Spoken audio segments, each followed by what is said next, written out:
Pada modul kurikulum Merdeka, kita sudah mempelajari mengenai capaian pembelajaran, yaitu kompetensi pembelajaran yang harus dicapai oleh peserta didik dalam satu fase.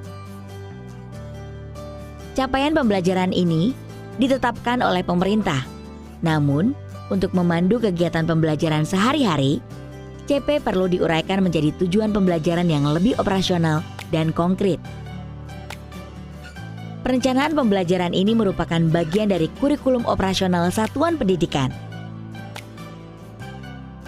Proses berpikir dalam merencanakan pembelajaran dapat digambarkan menjadi 4 tahap, yaitu 1. Memahami CP, 2. Merumuskan tujuan pembelajaran, 3. Menyusun alur tujuan pembelajaran, 4. Merancang pembelajaran. Pada video ini, kita akan mempelajari tahap pertama, yaitu memahami CP. Capaian pembelajaran disusun dalam fase. Satu fase terdiri dari 1 hingga 3 tahun. Jadi, fase tidak sama dengan kelas. Fase merupakan kompetensi, sedangkan kelas menunjukkan kelompok berdasarkan usia. Oleh karena itu, dalam merencanakan pembelajaran untuk satu fase, pendidik hendaknya melakukan kolaborasi dan komunikasi dengan rekan pendidik yang sama-sama mengajar pada satu fase yang sama. Sebagai contoh, CP pada fase D berlaku untuk kelas 7, 8, dan 9. Saat merancang pembelajaran, pendidik kelas 7 hingga kelas 9 perlu duduk bersama untuk menentukan rencana batasan kompetensi di setiap jenjang. Dengan begitu, kompetensi pembelajaran yang akan dicapai peserta didik dapat dipelajari secara berkesinambungan. Pendidik juga dapat saling menyampaikan informasi terkait karakteristik peserta didik di setiap jenjang, atau informasi lain yang dibutuhkan dalam merancang pembelajaran. Untuk memahami capaian pembelajaran, ada 4 langkah, yaitu 1. Memahami rasional, 2. Memahami tujuan mata pelajaran, 3. Mempelajari karakteristik, dan 4. Mempelajari capaian per fase. Tahap pertama, memahami rasional. Rasional menjelaskan alasan pentingnya mempelajari mata pelajaran tersebut, serta kaitannya dengan profil pelajar Pancasila. Untuk membantu memahami bagian ini, kita dapat menggunakan pertanyaan pemantik seperti berikut.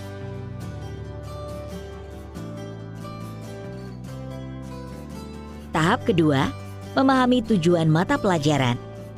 Tujuan menjelaskan kemampuan atau kompetensi yang dituju setelah peserta didik mempelajari mata pelajaran tersebut secara keseluruhan. Untuk membantu memahami bagian ini, kita dapat menggunakan pertanyaan pemantik seperti berikut.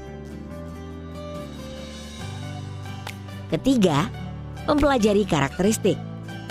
Bagian karakteristik menjelaskan apa yang dipelajari dalam mata pelajaran tersebut, serta elemen-elemen yang membentuk mata pelajaran.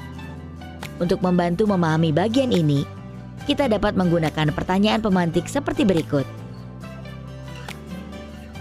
Terakhir, mempelajari capaian per fase. Bagian ini berisi kompetensi yang harus dicapai dalam satu fase. Untuk membantu memahami capaian di fase peserta didik, kita dapat menggunakan pertanyaan pemantik seperti berikut. Untuk belajar memahami capaian pembelajaran, pendidik juga bisa membentuk komunitas belajar di satuan pendidikannya. Bergabung dengan komunitas belajar yang sudah ada, atau belajar dari contoh-contoh CP pada mata pelajaran lain. Karena pada dasarnya, CP disusun dengan prinsip yang sama.